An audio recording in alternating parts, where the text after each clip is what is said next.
Hi guys, and welcome to part 3 of my introduction to paracord videos. Today I'm going to be showing you some basic lanyards or fobs we can make as a follow on from last week's video where we did some basic knots. And well, I say last week, so I'm not sure exactly when I'm posting these. And the next video, which we'll probably get into some basic bracelet making. So the first one we're going to make is this 2-color snake knot fob. You can see quite an attractive little piece for your keychain or for a knife or a flashlight or anything like that. The second one we'll do will be this square sinnet or box knot 2-color fob here. Also quite a cool design, and these are actually very simple to make, but look quite impressive to a lot of people who have no idea of how you would go about making something like that. And the third one we're going to make is going to be this crown or round sinnet fob, and you can see a nice spiraling pattern there with our green and orange cords. And yeah, each one will be a little bit more complex. So this is the most simple one, obviously the most basic one, and then we'll step up a little bit and we'll do all three. So without further ado, let's get on and try our first one. Okay guys, so to create this 2-color snake knot fob here, we're going to start with approximately 2 feet of each color. We're using a dark green and an orange, 550 paracord of course, with all the innards still in it. You can see the ends of these are just sealed off, and we're going to snip some of those off in a second. The only tools you're really going to need for this are going to be a pair of scissors, and I'm using the ones on my Victorinox compact here, and also a lighter to singe the ends of the cords. So we'll put those to the side for now, and yeah, we're just going to do what 1, 2, 3, 4, 5, half a dozen knots or something like that. And I'm not going to edit this. This will be a longer video. You can skip through if you like, but I'm going to do the whole thing, which is unusual for me, just so you can see exactly how it goes together and how long it takes me, and you can compare to that. So we'll set that to the side for now. So our 2 cords are currently sealed on all ends. So what we're going to do first of all is we're going to expose the inner strands. So we're going to snip the ends off here. So I'm going to try and keep this on camera, but also watch the side, guys. It's a little bit tricky, but we'll do our best. So as I say, we're a little under 2 feet of each color, which should be enough to do the size of fob we're doing. If it's not, we'll just finish up a little early, but that should be enough for our usual sort of keychain size. So what we're going to do now is we're going to melt these 2 cords together. Now, it's hard to see, but in here there's actually a join between 2 cords. This green cord here joins into this orange one here, and the join is concealed by this first knot. So that's you can actually see it there. I think just the edge of the join. So we want to make a nice clean join. So a little tip: start at this end that's still sealed, and if you just pinch that there and then slowly work your fingers down the whole length, once you got to the other end, you should have your white cords just flush with the end of the outer sheath, or just a little bit inset. So we can, on the orange one here, we can just push them out slightly. I'm going to do that. I'm going to just run over them one more time, guys, because you don't want too much of the white inner strands poking out, is basically what I'm trying to tell you here.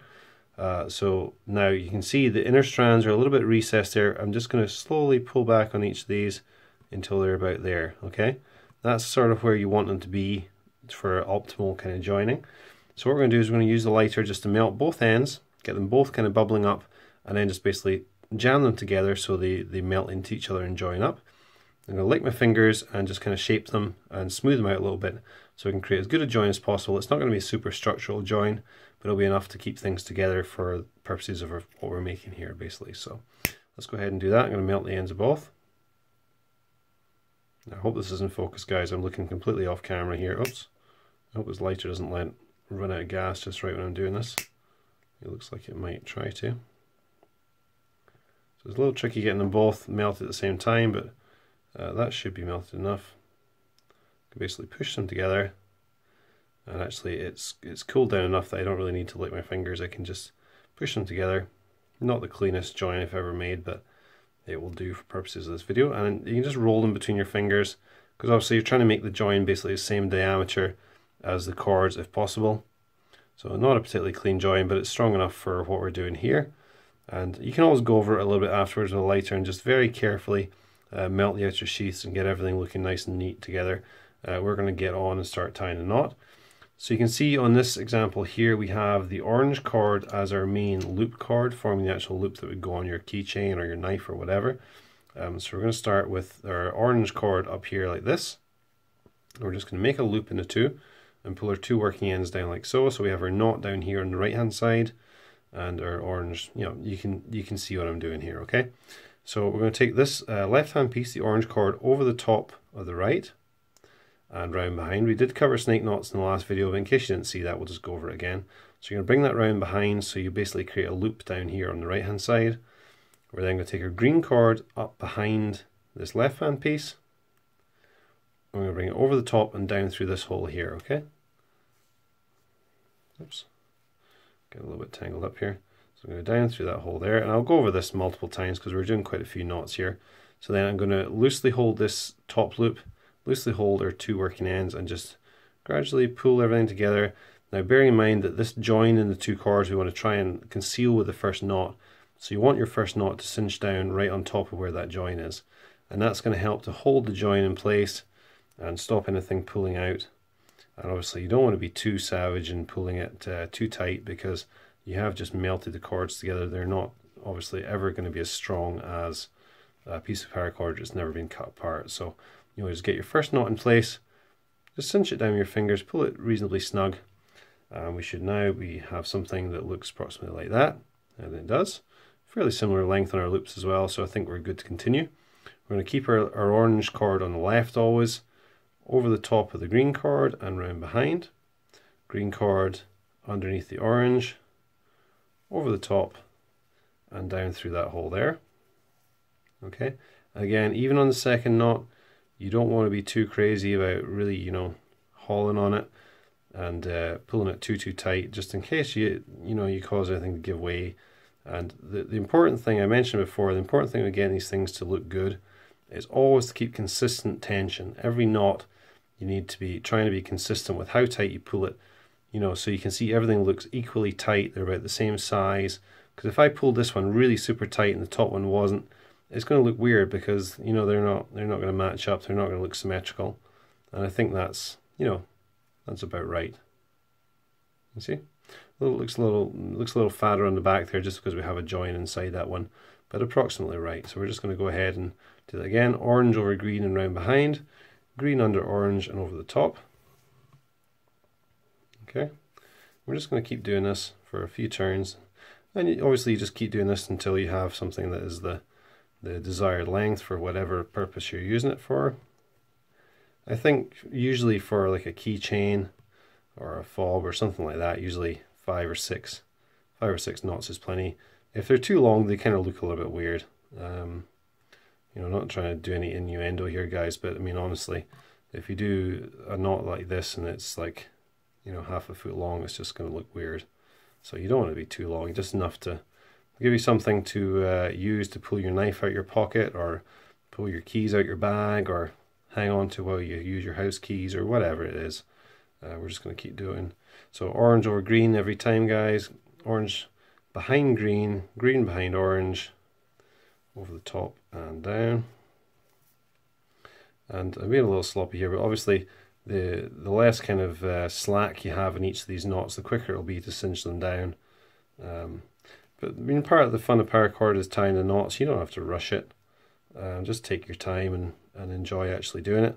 Let's compare if we are approximately the same as this one. How many do we have there? We need one more, don't we? One more and we'll have basically a perfect recreation of that. So orange over green and round behind. Okay, so that's your first stage in the knot. I'm conscious this video has gone on a long time, guys, but it is what it is. Green behind orange. It's just one of these things that does take time to explain, so we'll not worry about that too much. And then we'll cinch all that down. Just keep pulling through on both ends, piece by piece, and use your fingers. One of the most important ways to cinch a knot down is just to use your fingers to kind of massage the knot and just help it work the slack through itself. Sometimes the knot just needs a little bit of encouragement, and it'll just work things out itself. So there you go, you can see we have basically recreated that. Our one's a little bit longer because these knots are a little bit slacker, and each one will be a little bit different, but it's not a big deal. So now all we need to do is snip these off and singe them. So I'm going to take my scissors, I'm going to snip this off and just leave a few millimeters to spare, like so. And the cautious or prudent way to do this is to snip one and singe it before you do the other one. I usually do both at the same time, but I'm a bit of a rebel like that, so we'll get our flame, and we've got to be careful not to singe any of the other cords nearby, so just keep the flame a little distance away until you get that end bubbling up there. Lick your finger, just so you don't get burnt. Do take care, guys. And just melt that down, you can see there, so it kind of flattens against the edge of the cord and it won't pull back through. Do the same thing with the green one. I'm going to go over this kind of snipping and singeing and stuff on the first one. I might not do it on the other ones, guys, or I might cut the camera or whatever, just so you don't have to sit through this every time. And we're going to do the same thing on the green one. Hopefully this is coming back into focus anytime soon. There you go. And hold the flame away from it a little bit until it gets bubbling up. Lick your finger and tamp it down. Okay. Lick your finger and tamp it down. So that's not going to pull back through. And there we have our two-color, or two-tone if you prefer, snake knot fob. A little bit less neat than this one I made, but I did take a bit longer to do this, of course, and try to rush and do this on camera. There it is, guys. Hopefully that was easy enough to follow. Let's go ahead and get on to the next one. Okay guys, so next up we're going to do this square knot or square sinnet box lanyard, and again using the green and orange colors. Now on this you can see the green is our loop color, so our green cord is obviously going to have to be a bit longer than the orange. And in this case where we're doing this one, which is what, a couple of 2.5 inches, something like that, we're going to use just under 4 feet of green cord and just under 3.5 feet of the orange. Okay, so the first thing you want to do is take your green cord and bend it in two so you can find approximately the midpoint in the cord. Okay, try to show this on camera, guys, so you can see the midpoint there. I'm just going to put that down in the middle of our table, and I'm going to lay that out horizontally or straight across our table. Now this isn't one I can really hold up so you guys can see that well, so we're just going to have to make the best of what we can. And then we're going to take our orange cord and again find roughly the midpoint. Okay, I'm just going to use this finger here, roughly the midpoint, and we're going to lay that down so it's going horizontal. So you're making a cross, and you want your cord that is forming your loop, this part, is going to be the horizontal one going underneath, and then your secondary color is going to be going vertical over the top. Okay, simple as that, guys. Alright, so that's what we have. Now we are basically just going to make an S shape. So we're going to take this, which is going to be our top part of the S, and we're going to bring that round and across to the right hand side like this. We're going to take this tail of our green cord down over the top and to this side. Okay, so you can see that both of those turns have gone over the top of that orange cord. So the only bit underneath is our original horizontal piece that was going across. Okay, so that is what we've come up with. You can see our S shape over the top there. Now, this is where things get a little confusing. Bear with me, guys. I'm sorry I can't bring it any closer to the camera because it's going to be a little bit hard to hold on to. I'm going to start with our bottom orange cord here, and I'm going to come up over the top of this green cord, and I'm going to go down through this loop that we have here, okay? So you got to remember that you're always going over a cord, then through a loop. That is the key to this, every single knot you do. And it's basically, once you've done one of these, you can just keep doing the same knot over and over again. So I'm going to take this, the top part of our vertical, and I'm going to do exactly the same thing. Over this green cord, down through our loop. Exactly the same as before. And I'm going to pull that through. And I'm just going to back off a little bit so you guys can see what we have. That is what we have on the table. And I can actually probably lift that up for you here now. Okay, so this is what we have. Now, the part that is going to form our green loop here is this cord in the back here, okay? But we're not going to worry about making that loop right now. We're just going to cinch this knot down and start forming what we want for our box. So we're just going to pull a little bit slack through on each of our 4 ends. And as you pull that through, you should see it start to form into the box. Just keep going around, pulling a little bit on each one. If you pull too much, it might come out, so just don't go too crazy. You should end up something that looks like this, roughly square. And this is a little bit rough, but you know, roughly square. You have your 2 orange and your 2 green should be diagonally opposite each other. Okay, so there you have it, guys. It's as simple as that. So we're now going to do basically the same thing, but I'm going to hold this off the bench for you this time. So we're going to use our horizontal again, and we're going to take our left horizontal and go straight over to the right hand side. Okay, so we're basically making a loop over the top like that. We're going to take our right hand piece and go straight over to the left. Okay, so if I turn it on the side, you can see we have cords going across like that. Okay, now we're going to take our verticals and we're going to remember that go over the cord and through the loop, okay? So we have a loop here and we have a loop here. So our one at the top here is obviously going to go over this cord and through this loop, okay? So we'll do that, come down through this loop. And this is a bit loose and flexible and whatever at this stage, guys, but it will become more kind of regulated as we go on. We're going to take our bottom orange piece and it's going to go over this green strand and through this loop. So you're basically doing that same maneuver with both cords on each time we make a pass on this knot, okay? So now we have our second square knot made. We're just going to do the same thing. We're going to pull the slack out on all four ends until we have something that's roughly square. We don't want it too tight because this is the point where we're going to actually make our loop for our fob, okay? So we're just going to keep pulling until we have something like looks a little bit like that, okay? So that's so this part we're looking at here is basically looking from the top up, the bottom up rather, on the fob, okay? So this is going to be our top part here, and we're looking from the bottom up when you look at it in this direction. So we now want to make this loop here, okay? So to make this loop here, we're basically going to have to feed some slack through the knot and just pull that out to whatever length we want it, okay? So I'm going to take this green cord here and push it through, okay? And pull a bit through there, like so. So if we follow that round, that comes through here. We're just going to basically work the slack that we're creating through the knot so that it comes out the top and starts to form our loop, okay? So I fed a little bit of green in from that side. I'm going to feed a little bit in from this side so that our two green tails will end up being approximately the same length. So pull the slack through here. Okay, so we now have a little loop on there. It's slightly shorter than this one, but that'll do fine for demonstration. So now if we look back at the underside, you can see our knot is looking a little bit skew with. So let's just, pull the slack through on all our tails again until we get it all squared up. Okay. Now I really don't like stuff like this, guys, where everything isn't locked down all the time. It's a little bit loose and fluid at this stage, but once you get it going, it's very simple. You just keep doing the same square knot over and over again. So let's pull everything through there. So now we should have our green loop on top. We have an orange cross piece in there. Let's pick up our example again. So there's our orange cross piece, okay? We have our green loop, and our knots should be starting to look fairly regular and fairly tight and fairly square. So we're just going to keep pulling through on all these four legs until we end up with something that looks like we want it to. Okay, and then we're going to go back to our kind of start stage where our greens are horizontal, our oranges are vertical, just to keep everything straight in our head. And we're going to do the same thing again. Cross over the top with the green, so you create those two loops.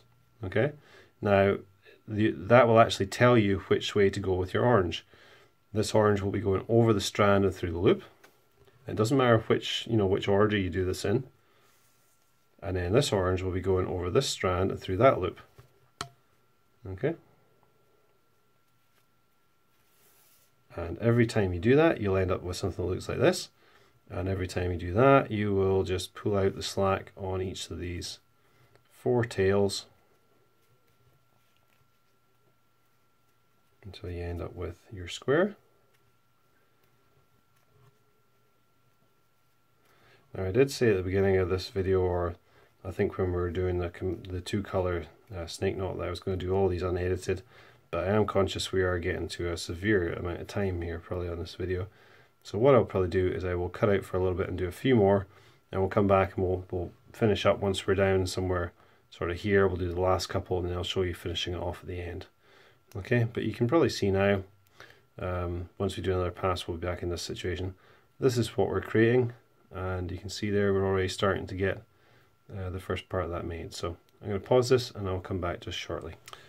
Okay, so you can see we're now one full knot away from completion here. So let's go ahead and get that last one done. Same thing all the way down, guys, keeping your green cord horizontal, or whichever color it was that started off horizontal for you.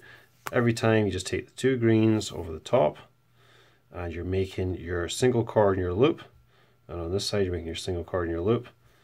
Orange down through your loop, like so. orange down through your loop on that side, like so. And then to cinch it up, you just keep pulling a little bit on each end. I'm sorry if I'm boring you with this, but it's good to go through everything and see it come together, I guess. I find it easier to learn stuff that I'm learning, going through videos like that explain everything and bore the crap out of me, but you do learn it. And yeah, so there we are. That should be, if we just quickly compare this with the one we're trying to replicate, that should be, where are we? Oh, I guess we need one more still. Okay, green across the top, green across the top, orange down through. I'm also torn, guys. Like, I find myself, for the most part, watching this through the camera, which is kind of a weird experience, tying a knot, looking through a camera. It doesn't feel like it's really connected to you. And, you know, if you see me blundering and stuff, that's often why it is. And every now and again, I remember that, you know, I don't need to be looking through the camera. I look around the side and actually watch what my hands are doing. But it's a really weird kind of out-of-body kind of sensation watching yourself tying a knot. And you're kind of feeling what's going on with your fingers, but at the same time you're not seeing it, so your body gets a little bit disconnected.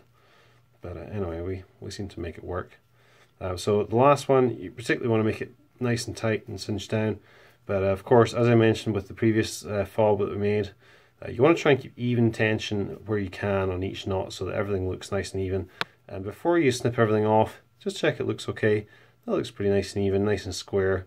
And yeah, I think we're good to go. Let's just once again double check our length.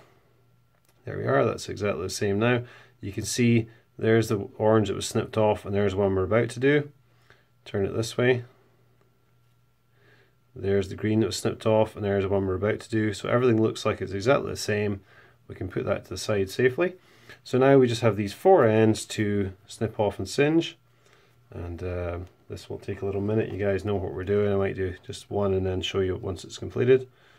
Snip off a little bit, leave just a tiny little bit of excess, snip it off, get your lighter, get your flame going, singe that down, get it nice and bubbly.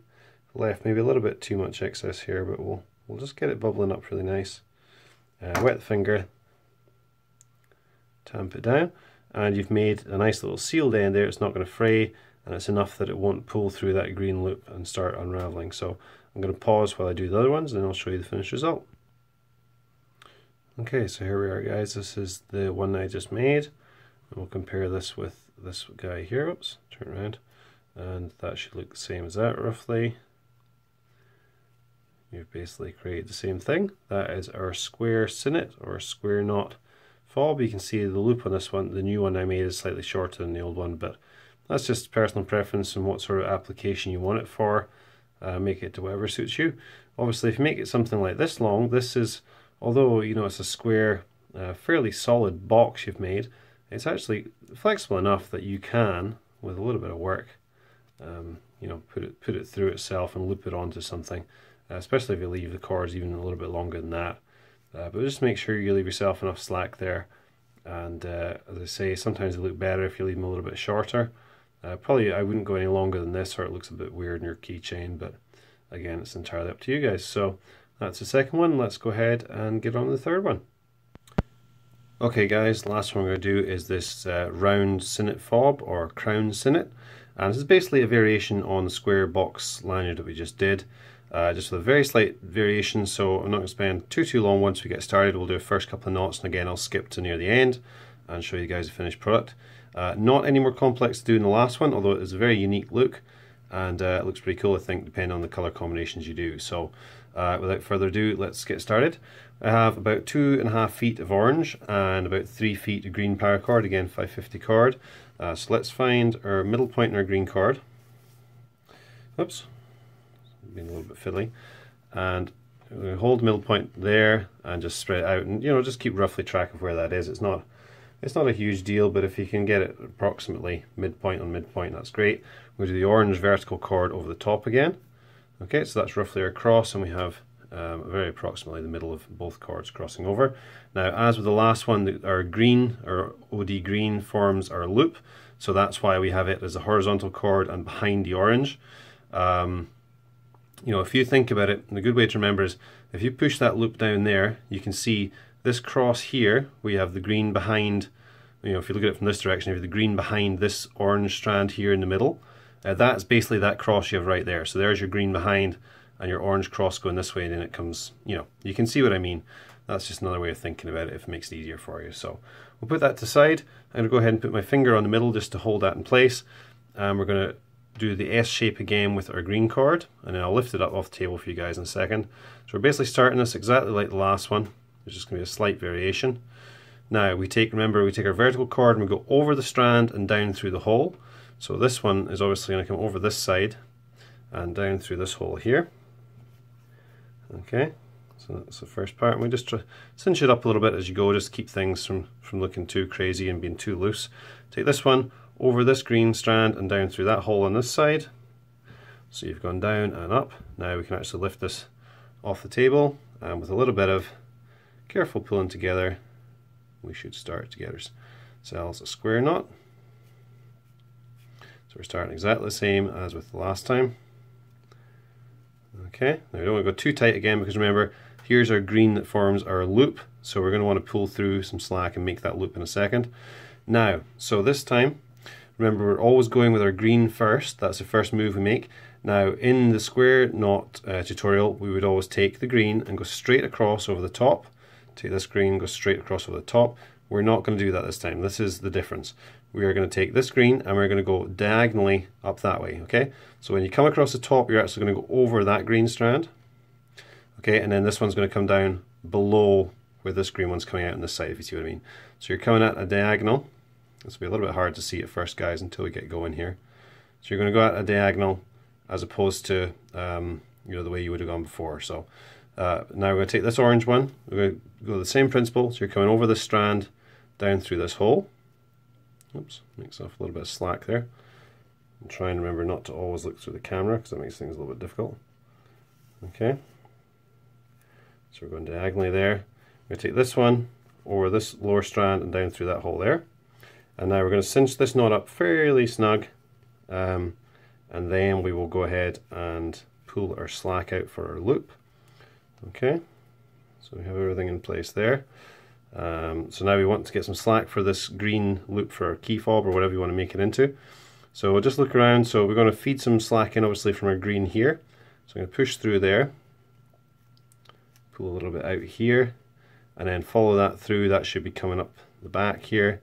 So we're just going to pull our loop that's going to form our main loop on top of the knot. We're going to pull that up on that side.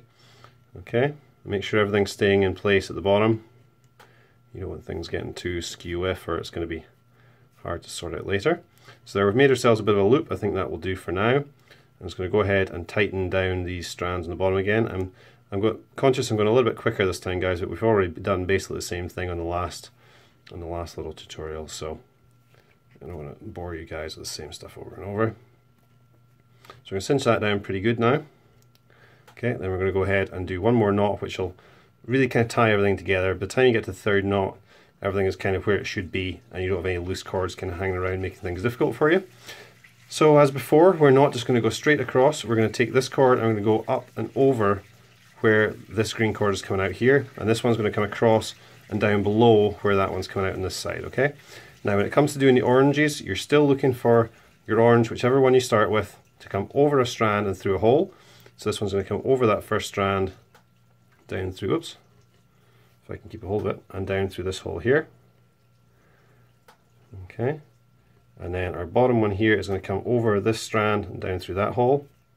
So you're doing exactly the same knot as we did in the last tutorial, but you're doing it on a diagonal this time, which might feel a little strange to start with, and you may find the first couple of times you do it, you actually, without meaning to revert to going straight across, you'll soon notice, because your pattern will start looking all wrong, and you'll have to take out a few stitches to get back to where you need to be. So this one we're going to get cinched down nice and tight and have a look at what we have. Let's keep pulling on all those different ends into something that's fairly regular looking. That's about as good as we're going to get at this point. Now we should already start to see we have our first loop, our stitch, and our stitch should be starting to work its way around the barrel of this cylindrical knot. So if we hold this one up in comparison, you can see we have our top piece coming over, and then stepping down to the left we have our orange knots, and then coming down in the front and stepping around below those we will have our green knots. Okay, so I'm going to do a couple more on camera and then we'll cut this off.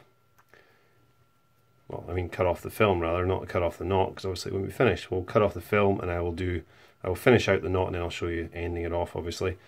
So again, green goes diagonal. Now your green will want to spring back all the time, and that will make your life a little bit tricky. Just try and hang on to everything if you can, so you don't get so you don't get too confused. See what I mean? It's trying to just, you know, follow its own direction.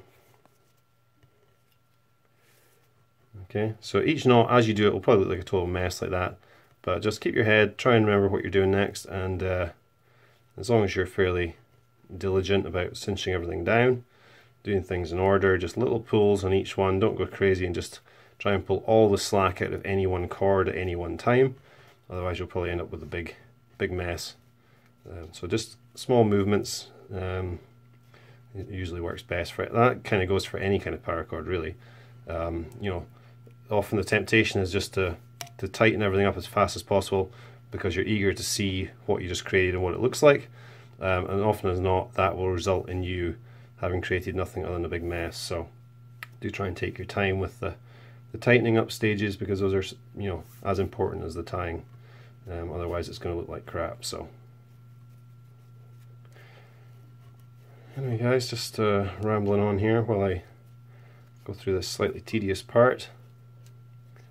So we're just cinching down each one of these, and as I keep on mentioning, but I can't stress it enough, try and keep, you know, each knot you do, each square knot or whatever it is you're tying, each snake knot, whatever, try and keep the tension fairly similar in each one, because if you start varying the tension, your end result will look like crap again. And there's a lot of ways.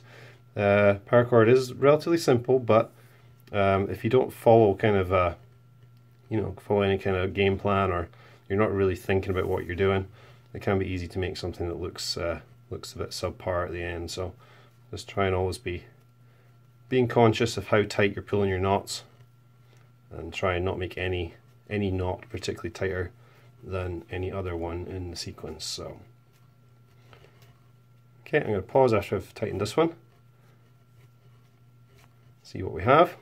So now we should start to see, sorry, I think that might be off camera there guys, you should start to see that spiraling formation coming. So I'm going to pause this here and finish off this one, and I'll come back when it's time to snip the ends, etc. Okay, so we're almost at the end of this now. You can see if we hold these up together, we have what, one, maybe two more, I think just one more stitch.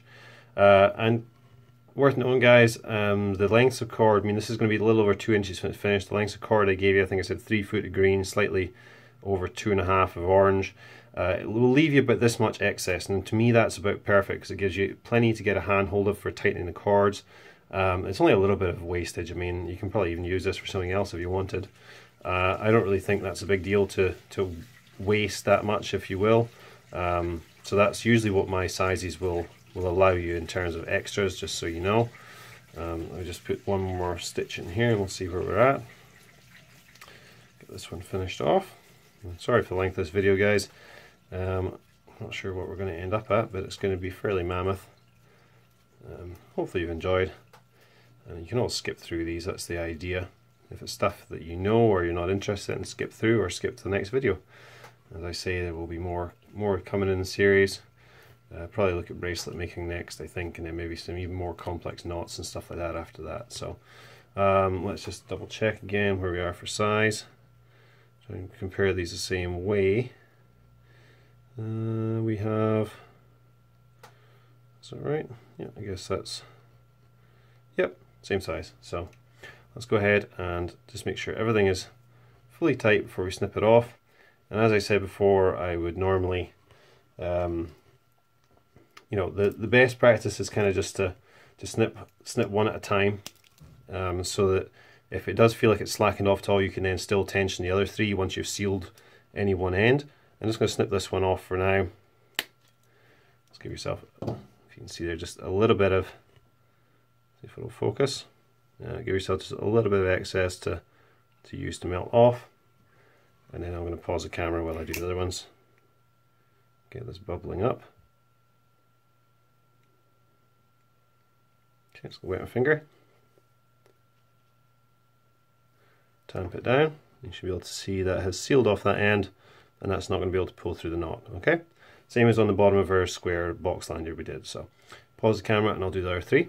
Okay, so there we are, guys. There's our two round or crown sinnet fobs, our two square sinnet key fobs, or whatever you want to use them for, and our two color snake knot fobs.